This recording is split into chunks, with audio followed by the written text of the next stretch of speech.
The First World War was a conflict like no other, unprecedented in the history of warfare to that point. From 1914 until 1918, Europe's largest empires fought a new kind of war with modern weapons, masses of troops and huge death tolls. There were many important battles, big and small, during the First World War, but today we're going to give you IWM's top 10. So without any further ado, here are the top 10 most important battles of the First World War. We're not going to rank them, but you can in the comments below. First up, we have the First Battle of the Marne. This came right at the start of the First World War. Germany was hoping to avoid fighting on two fronts by knocking France out of the war first and then turning to Russia. After initial offensive success, the British and French then withdrew to the River Marne in what is now known as the Great Retreat. They were able to hold the Germans there, who didn't have enough reinforcements to continue the push. Then, in early September, the French and British launched a counter-offensive, and after several days of bitter fighting, the Germans were forced to retreat. That German failure to quickly defeat the Allies scuppered their plans.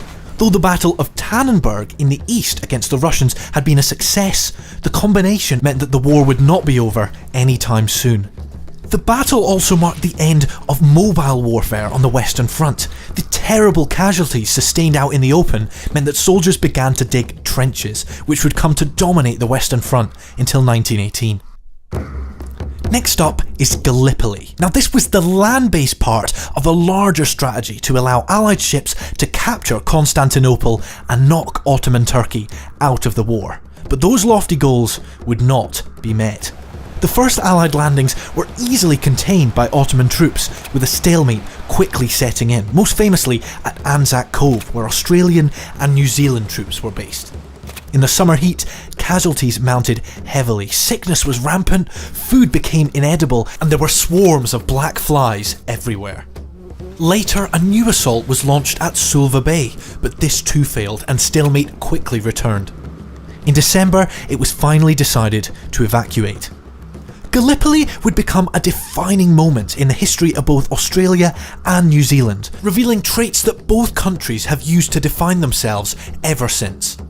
For the Ottomans, it was a brief respite in the decline of their empire, but through the emergence of Ataturk, who led the Ottoman defence, it also laid the foundations of modern Turkey. Next up, we have the Battle of Jutland, the largest naval battle of the First World War. It was also the only time that British and German fleets of dreadnoughts actually came to blows. The German High Seas Fleet was hoping to ambush the Royal Navy in the North Sea, but the British were warned by their codebreakers and put their forces to sea early. Jutland then was a confused and bloody action. The Germans damaged one flagship, HMS Lion, and sank HMS Indefatigable, HMS Queen Mary and HMS Invincible when shells hit their ammunition magazines. When the British main fleet arrived though, the outgunned Germans turned for home. The British lost 14 ships and over 6,000 men, but were ready for action the next day.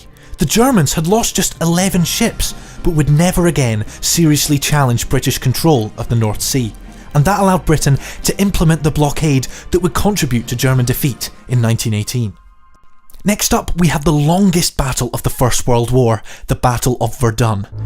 It began with a 10-hour German bombardment of the fortifications around the town, with the largest fort at Douaumont falling to the German army within 5 days, but casualties quickly mounted after that.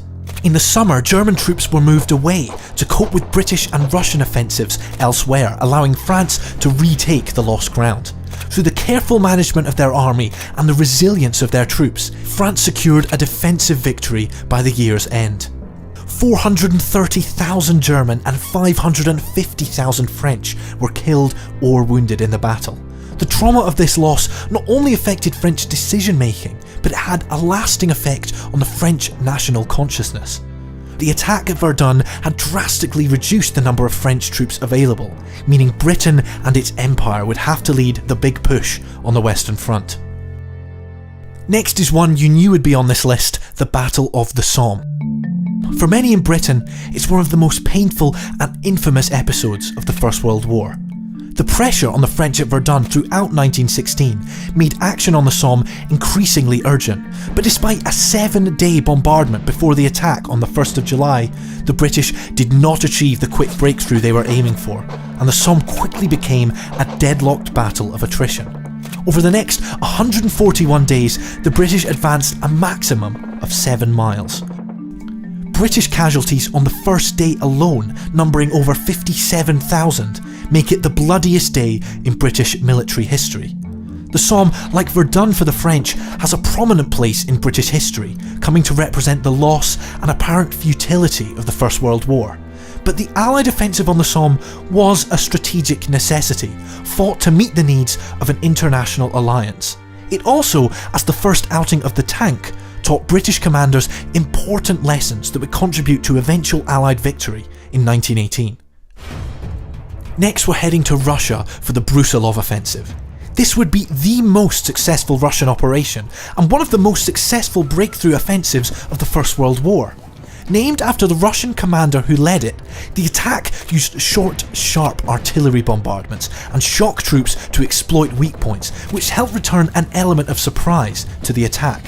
The Russian attack drew Austro-Hungarian forces away from the Italian front and put increased pressure on the already strained and increasingly demoralised Austro-Hungarian army. That meant Germany was forced to redirect troops to the Eastern Front in support of its ally. Austria-Hungary would only become more dependent on Germany as the war went on. For the Russians, they were never able to duplicate Brusilov's success. It was their last major offensive of the war, and actually led to an overall weakening both militarily and politically of the country, leading to revolution and eventually the total collapse of the Russian army. Next, we have a battle that's come to symbolise the horrors associated with the war on the Western Front. It's frequently known by the name of the village where it culminated, Passchendaele. By 1917, British troops were suffering heavy casualties there, holding a salient surrounded by higher ground. They planned to break out of this poor position and, by capturing an important railway junction, undermine the whole German position in Flanders. A preliminary operation to seize the Messines Ridge was a dramatic success, but the Germans had reinforced their position by the time the main battle was launched on the 31st of July. The initial attack failed due to overambitious plans and unseasonal rain that created incredibly muddy conditions.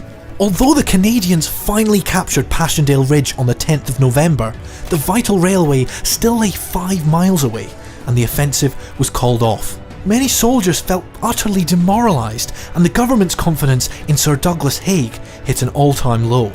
Both sides suffered heavy casualties for little gain, but these were losses that Germany couldn't afford to replace.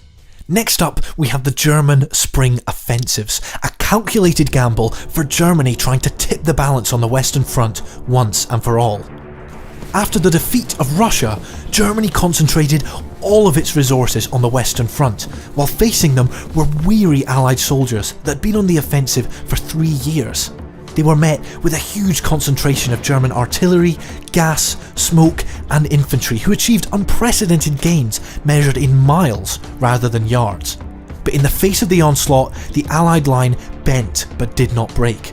The fighting became uncharacteristically open as isolated pockets of defenders attempted to slow the German advance. In fact, Field Marshal Sir Douglas Haig issued a special order of the day using the phrase "backs to the wall" to sum up the desperate but determined fighting.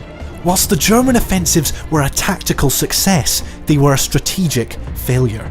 The advances had no decisive goal, and casualties were extremely high, particularly among their best units. When the Allies appointed Field Marshal Ferdinand Foch to coordinate the defence, the tide began to turn, and by early summer, the German offensives had ground to a halt. This next one is a big one. It's the Battle of Amiens, which heralded the start of the 100 Days campaign. After surviving the German spring offensives, Allied forces launched a counterpunch of their own, and from the summer of 1918 onwards, they were constantly on the advance. Through the harsh experiences of the past, the Allies had developed new tactics, combining scientific artillery methods and flexible infantry firepower with the use of tanks and aircraft. These combined arms methods were to form a blueprint for wars of the future. The Battle of Amiens opened on the 8th of August, and on that first day, the British made gains of 7 miles. German General Erich Ludendorff described it as the Black Day of the German army. But unlike offensives of the past, the Allies knew when to stop. After 4 days of fighting at Amiens, the battle was halted, with a fresh offensive launched elsewhere. Although casualties were high, the gains made were decisive. By November, the German army could fight no longer.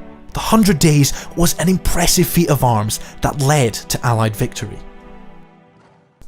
And finally we have the Battle of Megiddo, which marked the beginning of the final offensive in the Sinai and Palestine campaign. The offensive opened with an intense but brief artillery bombardment. British and Commonwealth forces then quickly broke through the battered Ottoman lines with an advance of over 30 kilometres on the first day. The Desert Mounted Corps then quickly pushed through the gaps and managed to encircle the Ottoman troops. The 7th and 8th armies collapsed under the pressure of the Allied attack, surrendering in their tens of thousands. Victory at Megiddo opened the way to Damascus, which Australian troops entered on the 1st of October. In the weeks that followed, the Allies captured more strategically important towns, finally forcing the Ottomans to sue for peace on the 30th of October. So there you have it, that's our top 10 most important battles of the First World War. Let us know what's your ranking, which was the most important, or did we miss one that you think really matters? Let us know in the comments below. If you like this video, be sure to give us a like and subscribe if you want to see more just like this. Till next time, we'll see you later.